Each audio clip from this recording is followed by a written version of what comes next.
नमस्कार मित्रांनो. मागच्या आठवड्यात म्हणल्याप्रमाणे एक छोटासा माहितीपूर्ण व्हिडिओ इथे घेऊन येतो आहे. कन्स्ट्रक्शन मॅनेजमेंट त्यामध्ये मी तो विषय दिला होता की how to achieve the work progress. तर अगदी प्रथमपासून आपण बघूयात की काय काय ॲस्पेक्ट आहेत, काय काय आपण सुरुवातीपासून काम केलं असता आपली साईट ठरलेल्या वेळामध्ये पूर्ण होऊ शकते. तर त्यासंबंधी हा अगदी सुरुवातीचा व्हिडिओ आहे. Construction site management and its aspect. Work site management is science and art also. तर आता पहिल्यांदा त्याच्या पाठीमागचं सायन्स काय बघूयात आपण. Why it is science? When we say it's science it can be proved. म्हणतो ना आपण की म्हणजे सायंटिफिकली एखादी गोष्ट तुम्ही प्रूव्ह करून दाखवा तर ती आम्ही सत्य मानू, असं असतंच आपलं. तर ही प्रूव्ह करता येऊ शकते. आणि ती आर्ट कशी आहे ही नंतरच्या आपण सक्सेसिव्ह व्हिडिओजमध्ये बघूयात. आधी त्याच्या पाठीमागचं सायन्स समजून घेऊ. कुठलीही गोष्ट सायंटिफिक अप्रोचनी जर केली ना तर ती व्यवस्थितपणे आपण पार पाडू शकतो, अगदी दैनंदिन जीवनात सुद्धा. तर साईट वर्क तर अगदी आपण नक्कीच करू शकतो. तिथे मेथड आहे त्याच्या. When we say it's science it can be proved. A scientific approach for construction site management leads to time bound completion of work. मग आता त्याच्या पाठीमागचा मेथॉडिकल अप्रोच काय आहे? कसं होतं, खूप वेळा नवीन कॉन्ट्रॅक्टर्स म्हणा किंवा नवीन इंजिनियर्स म्हणा, तर जे कोणी ह्या व्यवसायामध्ये येतील, व्यवसाय करत असतील किंवा तुम्ही जॉब करत असाल, कोणत्याही क्षेत्रामध्ये असा, तर पहिल्यांदा कुठल्याही गोष्टीचं प्लॅनिंग महत्त्वाचं असतं. तर प्लॅनिंग हे पहिल्यांदा त्याला म्हणतात paper work. Put it on paper म्हणतो ना आपण, की तुझं काय म्हणणं आहे ते लिहून दे. जसं आता आपण कॉलेजमधनं सगळेजण, तुम्ही नवीन जे आता तरुण इंजिनियर्स शिकून येत आहेत बाहेर, तर परीक्षा देतो, पेपरवर देतो. तोंडी परीक्षा असते, पेपरवर पण असते. तर त्या पेपरवर्कला जास्ती महत्त्व असतं. तसं कन्स्ट्रक्शन साईट मॅनेजमेंटमध्ये सुद्धा पेपरवर्कला फार महत्त्व आहे. तर तिथं पेपरवर्कमध्ये नॉर्मली इंजिनियर कमी पडतात तिथे, आणि मग साईटवरती खूप सारा गोंधळ तयार होतो तिथे. तर पहिल्यांदा काय करायचं की नेहमी मी सांगतो की अगदी 3 महत्त्वाच्या कॅटेगरीमध्ये कन्स्ट्रक्शन साईटची विभागणी करायची. एक प्री एक्झिक्युशन वर्क, म्हणजे साईट ॲक्च्युली सुरू होण्याच्या आधीची कामं. त्याच्यानंतर ड्युरिंग एक्झिक्युशन, म्हणजे ॲक्च्युली आपलं कन्स्ट्रक्शन वर्क टिल कंप्लिशन चालू असतानाची स्टेज. आणि तिसरी स्टेज पोस्ट कंप्लिशन, म्हणजे फिनिशिंग स्टेज. त्याच्यानंतर हँडिंग ओव्हर म्हणजे पजेशन देणे ओनरला, जे कोण असतील तिथे. मग ते तुमचे अपार्टमेंट बिल्डिंग असू दे, इंडिपेंडंट बंगलोज असू देत, कोणत्याही टाईपचं कन्स्ट्रक्शन दे, अगदी पब्लिक वर्क्स असू देत, तर ही मेथड सगळीकडे वापरली जाते. आणि 3 स्टेज ह्या ब्रॉडर स्टेज आहेत, त्याच्यामध्ये विभागणी करायची. आणि त्या प्रत्येक स्टेजवरती पुन्हा त्याचं सब डिव्हिजन करायची त्या प्रत्येक स्टेजची. असं छोट्या ह्याच्यामध्ये जेव्हा आपण सब डिव्हिजन करू आणि त्याचे टास्क आणि ॲक्टिव्हिटीज आपण प्लॅन करू, तर आपण मोस्ट ऑफ द वेळा, अगदी मी 100% म्हणत नाही, कारण म्हणून म्हणलं की जसं आर्ट आहे, सायन्स आहे, तसं आर्ट पण आहे तिथे. ती आर्ट म्हणजे तिथे थोडंसं इमोशनल पार्ट पण येतो, कारण इथे माणसाशी संबंध असतो आपला. तर थोडंसं त्याच्यामध्ये तो टॉलरन्स असतो तिथे. पण जर परफेक्ट प्लॅनिंग असेल कोणत्याही गोष्टीचं ना, तर आपण अचीव करू शकतो. तर अगदी थोडक्यात बघूयात आपण. तर प्री एक्झिक्युशन वर्क, आत्ता म्हणलं असं, divide entire project in sub parts and allocate sufficient time period for every stage. तर तो डिस्कशनमधनं आपल्याला विचारात घ्यावं लागतं. आता साधं घ्या की तुम्ही इंजिनियर आहात, इंजिनियर कॉन्ट्रॅक्टर आहात. तुमच्याकडे एखादा कॉन्ट्रॅक्ट आला आहे आणि तुम्हाला प्लॅनिंग करायचं आहे. तुम्ही स्वतः समजा प्लॅनिंग करत असाल तर काही प्रश्न नाही, पण त्या प्लॅनिंग करायला तुम्हाला क्लायंटबरोबर मिटिंग घ्यायला लागतात, त्यांना आवडीचा प्लॅन तयार करायला लागतो. तर त्याला लागणारा वेळ व्यवस्थित द्यायचा. नाहीतर आपण काहीतरी कमिटमेंट देऊन बसतो की नाही नाही, मी 8 दिवसात प्लॅन देतो. 8 दिवसात काही प्लॅन होत नाही तसा. तर आर्किटेक्ट असू देत, इंजिनियर असू देत, जे कोण प्लॅन करतात, तर त्याच्यासाठी सफिशियंट त्याला पिरियड द्यायचा, क्लायंटबरोबर मिटिंग्स घ्यायच्या, आणि त्याच्यानंतर तो प्लॅन तयार होतो. तर त्याला लागणारी मग काय डॉक्युमेंट असेल, समजा प्लॅन सँक्शन करून घेणार असो आपण, तर त्याला रिलेव्हंट डॉक्युमेंट आपण जोडायचे असतात. तो विषय मी आत्ता घेणार नाही याच्यामध्ये, ते डिटेलिंगमध्ये नंतर जो आपण तो विषय नाही आत्ता घ्यायचा. तर आत्ता आपल्याला साईट एक्झिक्युशन म्हणजे प्री एक्झिक्युशन, एक्झिक्युशन आणि कंप्लिशन तेवढ्यापुरतंच आपण मर्यादित ठेवूया तिथे. तर पहिल्या प्रथम आर्किटेक्चरल प्लॅनिंग हे तुमच्याकडे तुमचं फायनल झालेलं पाहिजे. तोपर्यंत कुठल्याही कमिटमेंट्स पुढच्या स्टेजच्या द्यायच्या नाहीत आपण तिथे. आता आत्ता आधीच आपण प्लॅन तयार नसतो आणि आपण म्हणतो की आम्ही वर्षभरात साईट कंप्लीट करून देऊ, तर असं होत नाही. तर पहिल्यांदा म्हणून पेपरवर्कला प्राधान्य द्यायचं. तर त्याच्यामध्ये पहिलं आर्किटेक्चरल प्लॅनिंग असेल, तो फायनल एक्झिक्युटेबल प्लॅन सँक्शन करणं असेल किंवा नसेल, व्हॉट एव्हर इट मे बी. त्याच्यानंतरची स्टेज येते स्ट्रक्चरल डिझायनिंग. स्ट्रक्चरल डिझायनरला सुद्धा तुम्ही प्रॉपर वेळ दिला पाहिजे. खूपशा वेळा मी पाहतो की उद्याच्या आज प्लॅन तयार झाला आणि उद्या आम्हाला स्ट्रक्चरल डिझाईन पाहिजे, असं होत नसतं. ह्या घाईघाईच्यामुळेच खूप पुढे चुका होत राहतात. तर ह्याला प्रॉपर वेळ द्यावा प्रत्येक स्टेजला, आणि ती स्टेज हातात आल्यानंतर पुढच्या स्टेजला आपण सुरुवात करायची असते. तोपर्यंत पुढची स्टेज प्रिपेअर करायची असते. तर म्हणून म्हणलं असं की आर्किटेक्चरल प्लॅन, मग त्याच्या आधारे स्ट्रक्चरल डिझायनरशी मीटिंग्स, मग तुमचं कॉलमचं मार्किंग असेल, बीम ग्रिड असेल, त्याच्यामध्ये पुन्हा चेंजेस असतात. आर्किटेक्ट्सला एक हवं असतं त्यानुसार ते तयार करावं लागतं, क्लायंटला एक हवं असतं त्यानुसार एक तयार करावं लागतं. तर हे सगळं कंपायलेशन करायला लागतं. त्याच्यामध्ये खूपशा वेळेला कॉन्ट्रॅक्टर हा मीडिएटर असतो या सगळ्या याच्यामध्ये. तर ह्या सगळ्याचं कंपायलेशन करून स्ट्रक्चरल डिझायनिंग तयार झालं की त्याच्यावरनं मग सेंट्रल लाईन प्लॅन होतात, त्याच्यावरनं वर्किंग ड्रॉइंग्ज बनतात. ही सगळी तयार करायची. साईट व्हिजिट बुक तयार करायचं. छोटे छोटे मुद्दे असतात, आता वर्किंग ड्रॉइंग्ज असतात, सेंट्रल लाईन प्लॅन्स असतात, त्याला लॅमिनेशन करून ठेवायला लागतं. तर ही सगळी प्रिपेअर करायला घ्यायला लागतात त्याच्यामध्ये. तर हे त्याचं सब डिव्हिजन झालं. तर असं जेव्हा आपण लिहून काढू याच्यामध्ये काय काय इन्व्हॉल्व गोष्टी आहेत, स्ट्रक्चरल डिझाईन करायचं असेल, स्ट्रक्चरल डिझायनरची व्हिजिट असेल, तिथे साईट व्हिजिट असेल, त्यांना स्ट्राटाचं माहिती लागत असते. तर ह्या सगळ्या कोऑर्डिनेट करायला लागतात इथे. हे झालं, स्ट्रक्चरल डिझायनिंग झालं की मग ॲक्च्युली खरं प्रॉपर एस्टिमेशन तयार करावं. कारण आधी अगदी म्हणजे मी म्हणतो असं अंदाजे अंदाजपत्रक, तर अंदाजे अंदाजपत्रक ह्याला काहीच अर्थ नसतो.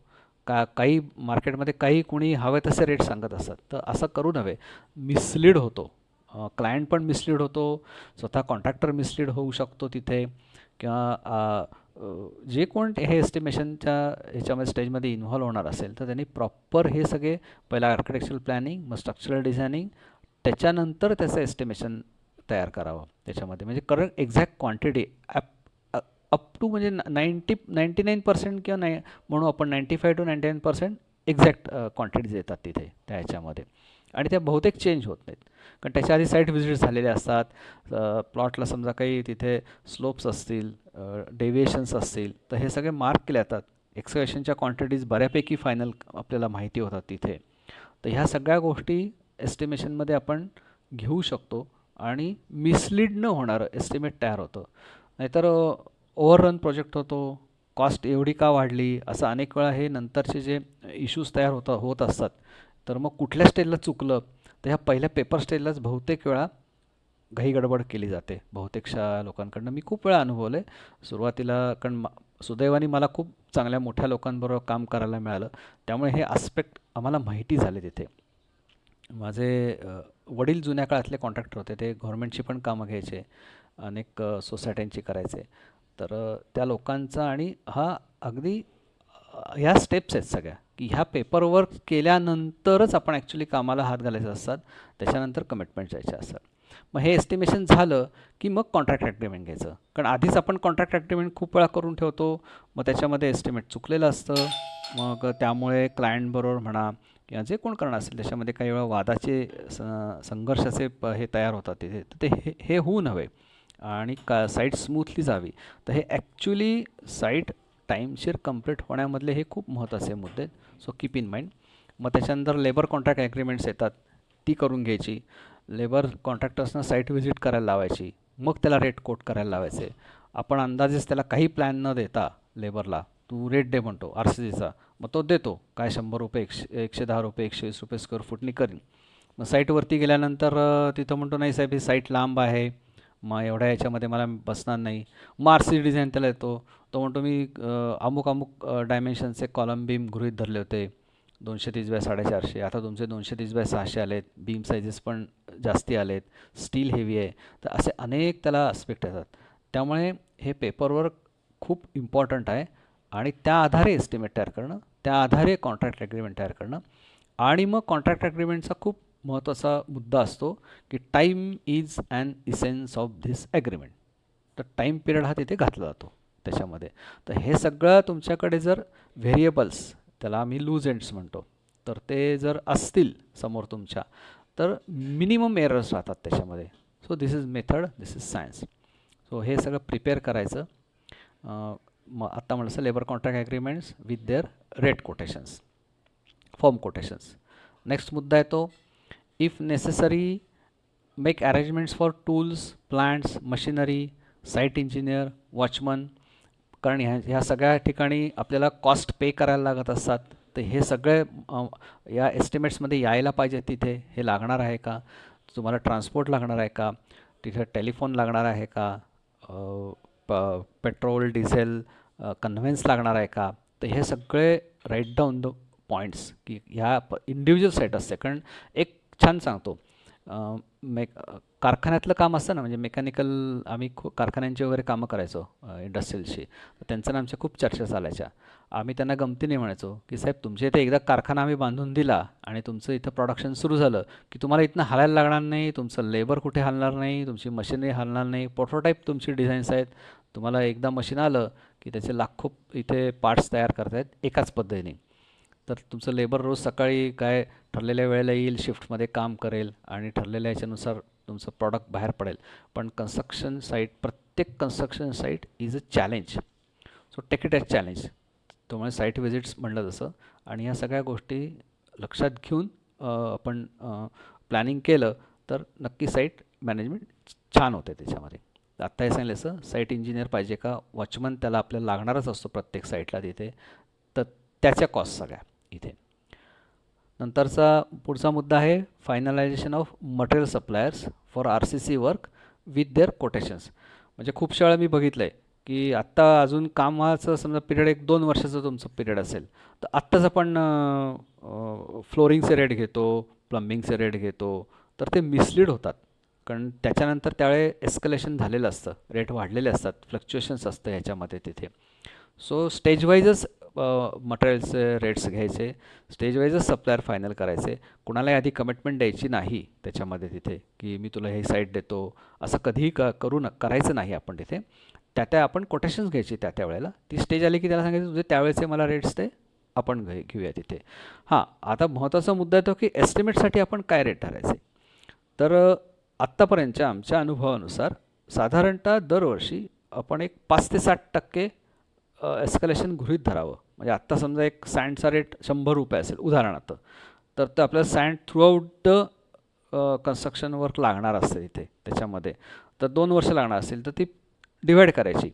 म्हणजे जे काही फ्लक्च्युएशन असेल तसं तिथे 3 महिन्याने रेट फ्लक्च्युएट होणार असतील तर 3 महिन्याचा पिरियड घ्यायचा. 3 महिन्याला सँड आपल्याला एवढी लागणार आहे आर सी सी वर्क करता, पुढच्या स्टेज करता आर सी सी वर्क करता एवढी सँड लागणार आहे. सगळ्या मटेरियलचं असंच करायचं आणि ते एस्टिमेटला रेट्स गृहीत धरायचे. म्हणजे मग कुठे मिसलीड होत नाही आपण. हो, दिस पॉईंट इज क्लिअर. त्याच्यानंतर site layout for material stacking. Material stacking हा खूप एक मोठा विषय असतो. छोटी साईट असू दे, मोठी साईट असू दे, तुम्ही अगदी मेंटेनन्सची जरी साईट करत असलात तरीसुद्धा मटेरियल स्टॅकिंगचा ते कधी आपल्याला मटेरियल मागवायचं आहे, ते स्टॅक कुठं करायचं आहे की जेणेकरून लॉसेस होणार नाहीत त्याच्यामध्ये, केऑस होणार नाही, वेळेला आपल्याला मटेरियल तिथे मिळू शकेल तिथे. तर हे सगळं प्लॅनिंग अत्यंत गरजेचं असतं. So this is a sound paperwork. Who he can do sound paperwork. मग आपण पुढे ॲक्च्युली एक्झिक्युशनच्या ह्याच्यावरती राईड करू शकतो. कारण इथे सगळे मुद्दे आपण ब्रेकडाऊन करून ते नोट डाऊन केलेले असतात. हो, हा पेपरवर्कचा पार्ट पहिला इथे ऑलमोस्ट संपतो. आणि पण बरेच मुद्दे आहेत, पण एवढे तरी आपण इथे घेऊयात महत्त्वाचे. मग नेक्स्ट स्टेज येते ती प्रिपरेशन ऑफ वर्क साईट. मग तिथे काय काय लागतं आहे, मेकिंग प्रोव्हिजन्स. कशा करता प्रोव्हिजन्स लागते आपल्याला. कन्स्ट्रक्शन मीटर एक लागतो. ठीक आहे, आता आपण शहरी भागामध्ये करतो, ऑलमोस्ट बऱ्याच ठिकाणी इलेक्ट्रिसिटी आलेली आहे, त्यामुळे कन्स्ट्रक्शन मीटर घेतो. त्याची कागदपत्रं असतात, रिलेवंट डॉक्युमेंट्स घ्यायची, कन्स्ट्रक्शन मीटर प्रोक्युरमेंट करायची.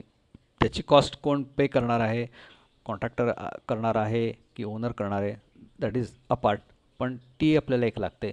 कन्स्ट्रक्शन मीटर नसेल तर आपण तिथे कन्स्ट्रक्शन करता इलेक्ट्रिसिटीची कशी प्रोव्हिजन करणार आहे हा विचारात घ्यायला लागतो. मोठी साईट असेल तर जनरेटर आणणार आहे का, तर त्याची कॉस्ट गृहीत धरायला लागेल. नेक्स्ट पॉईंट आहे second, water connection or alternative arrangement. म्हणजे काही ठिकाणी टँकरचं पाणी आपल्याला वापरावं लागतं. म्युन्सिपल कॉर्पोरेशन एरियात असो किंवा ग्रामपंचायत एरियामध्ये पण काही ठिकाणी आता आलेली आहेत बऱ्याच ठिकाणी. तर ते वॉटर कनेक्शन घ्यायचं, त्याची कॉस्ट आपल्याला त्याच्यात इन्कर्ड होते या सगळ्या ह्याच्यामध्ये. टँकरनी पाणी घेणारा असो किंवा वॉटर कनेक्शन असेल तरी स्टोरेज म्हणजे ज्याच्याकरता आपण क्युरिंग म्हणतो, क्युरिंगला आणि कन्स्ट्रक्शन वर्कला जे काही लागणार आहे वॉटर, तर त्याचं storage it may be a temporary or may be permanent. मी आता बऱ्याचशा ठिकाणी रिमोट एरियामध्ये कामं आम्ही करायचो की आता नेहमी चालतात, तर सेप्टिक टँक्स असतात तिथे. तर हे सेप्टिक टँक आधी बांधून घ्यायचा, तो वॉटर स्टोरेज टँक म्हणून इनिशियल स्टेजला वापरायचा. Then it can be converted into water tank or septic tank may be. तर ती अरेंजमेंट किंवा दुसरी कुठली आपण वॉटर स्टोरेजची अरेंजमेंट करणार आहोत का, तर तशी. पंप लागला आपल्याला, वॉटर पंप लागणार आहे का तिथे, हे बघायला लागतं. मशिनरीमध्ये मग सांगितलं असं की मशिनरीमध्ये खूप गोष्टी येतात. डिवॉटरिंग करायचं असेल तर डिवॉटरिंग पंप्स लागणार आहेत का, तर तसे ते लिस्टिंग करायचं त्याच्यामध्ये. तिसरं गोष्ट आहे प्रिपरेशन ऑफ साईटमध्ये वॉचमन आणि लेबर अकोमोडेशन. रिमोट एरियात छोटी साईट असेल तरी वॉचमन हा लागतोच तिथे, कारण क्युरिंग करावं लागतं, मटेरियलची सिक्युरिटी असते. मोठी साईट असेल तर तुम्हाला लेबर अकोमोडेशन करावं लागतं तिथे इनिशियल स्टेजला, आर सी सी लेवलचं फाउंडेशन झाल्यानंतरचं आणि आर सी सी कम्प्लिशनपर्यंतचं. तर ती एक आहे. सिमेंट स्टोरेज आहे, टूल्स आणि इक्विपमेंट छोटे छोटे असतात, कामगारांची अवजारं हत्यारं तर ती ठेवण्याची सोय आहे, कटिंग मशीन्स असतात. तर हे मटेरियल स्टोरेज रूम्स. तर त्याचा एक छोटा लेआउट त्या साईटनुसार, साईटचं व्हॉल्यूम किती आहे त्यानुसार हे सगळं करायचं प्लॅनिंग तिथे. आणि साईट क्लिनिंग, जर तिथे काही गवत वाढलेलं असतं, ट्रीज असतात, तर त्या सगळ्याचं क्लिनिंग, इतकं सगळं अगदी हे बेसिक आहे. ह्याच्यामध्ये सुद्धा खूप मुद्दे आपण विचारात घेऊ शकतो तिथे. तर हे ब्रॉड आहे, हे ब्रॉड आयडिया आहे. तर ही एवढ्या सगळ्या गोष्टी इन्व्हॉल्व होतात आपण साईट टाईम बाउंड कम्प्लिशनमध्ये तिथे. तर अगदी प्री एक्झिक्युशन वर्कमधले मी हे ब्रॉड मुद्दे सांगितले. हे परफेक्ट जेवढे तुम्ही करू शकाल, जेवढं पेपरवर्क हे स्ट्रॉंग असेल तुमचं, तेवढं पुढे साईट तुमची परफेक्ट रन होते. आत्ता म्हणलं असं की मग कॉन्ट्रॅक्टर असेल तर त्यांना आर्किटेक्टशी आणि स्ट्रक्चर डिझाईनशी लायझनिंग करायचं असतं. त्यांच्याकडनं वेळोवेळी तुम्हाला वर्किंग ड्रॉइंग्स घ्यायचे असतात. जरी ड्रॉइंग्स फायनल केली तरी ॲक्च्युली ऑन साईट काम करताना काही बदल होत असतात तिथे, तर ते लगेच ड्रॉइंगवरती मेन्शन करणं. इथे आत्ता मागच्या ह्याच्यात मी सांगितलं साईट व्हिजिट बुक, तर हे खूप इम्पॉर्टंट आहे. आम्हाला आमचे वकील सांगायचे नेहमी कायम की साईट व्हिजिट बुक ठेवा. ओनर येऊन गेला, आर्किटेक्ट येऊन गेला, इंजिनियर येऊन गेला, कॉन्ट्रॅक्टर येऊन गेला, प्रत्येकाने तिथे नोंद ठेवायची आपली. मी येऊन गेलो, साधारण एक दोन वाक्यामध्ये तिथे काय काम चालू आहे हे त्याने लिहून ठेवायचं, जेणेकरून तो एक एक्सरेसारखं डिटेल रिपोर्ट तयार होतो तिथे. आणि प्रत्येक स्टेजला जर काही तिथे कॉन्ट्राडिक्शन्स असतील, एक प्लॅनमध्ये एक दाखवलेलं आहे काम वेगळंच चाललं आहे, तर ते लक्षात येतं कोणाच्या ना कोणाच्या, आणि तिथे रेक्टिफिकेशन करू शकतो. तो साईट व्हिजिट बुक आणि ती डेट, त्याची तारीख आलेल्या माणसाची, त्यांनी काय तिथे बघितलं हे थोडक्यात नोंद करून ठेवायचं.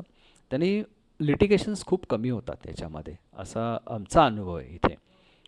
मी नेहमी विद्यार्थ्यांना शिकवताना सांगतो, इंजिनिअरिंगमध्ये किंवा आर्किटेक्चरमध्ये सुद्धा आर्बिट्रेटर म्हणून एक छान हे आहे, आर्बिट्रेटर नेमला जातो, पूर्वीपासून येते. तर आर्बिट्रेटर म्हणजे तो मध्यस्थ असतो. तर आम्ही असं टार्गेट ठेवायचो, आर्बिट्रेटर हा काय आहे की समजा काही त्या कामामध्ये चालू असताना मग एक एम्प्लॉई आणि एम्प्लॉयर असे दोन असतात, एक कॉन्ट्रॅक्ट देणारी संस्था आणि कॉन्ट्रॅक्ट घेणारी संस्था, आणि मिडिएटर हा आर्किटेक्ट असतो, तो महत्त्वाचा असतो. तर बहुतेक वेळा आर्किटेक्ट हे आर्बिट्रेटर म्हणून काम करत असतात. तर आम्ही नेहमी टार्गेट ठेवायचो की आर्बिट्रेटर लागलाच नाही पाहिजे आपल्याला, इतकं परफेक्ट प्लॅनिंग करायचं. म्हणजे जर तुम्ही वादाचे मुद्दे आणायचेच नाही असं ठरवलं, दोन असायचे आमचे मुद्दे, की साईटवरती आपल्याला कटिंग करायला लागतं. आणि छिन्नी हातोडा, आमच्याकडे छिन्नी हातोडा होता, आता कटिंग मशीन्स आलेत. कुठलंही काम रिवर्क नाही करायला लागता कामा, तोडफोड नाही करायला लागता कामा. असं जर टार्गेट ठेवलं तर आपण परफेक्ट प्लॅनिंग करू शकतो आणि काम व्यवस्थित वेळेमध्ये आपण तो प्रॉडक्ट डिलिव्हर करू शकतो. So these are the few points how to achieve site in a perfect manner. So takeaways from this lecture: to achieve the desired goal of satisfactory completion of construction work, one should be able to manage 6 important points. First, material management. Second, machinery management, manpower management. For money power management, money. So these are 4 M's. Fifth, time he management अत्यंत important आहे, आणि planning. ह्या 6 मुद्द्यांवरती continuously जे architect असतील, engineers असतील, contractors असतील, कुठल्याही साईटवरती हे 6 पॉईंट हे प्रत्येकाला त्याच्या त्याच्या कार्यक्षेत्रामध्ये अंमलात आणावे लागतात. So keeping all these points in mind, one can achieve successful site completion in stipulated time. Thank you. We will meet in next video with more details. Thank you again.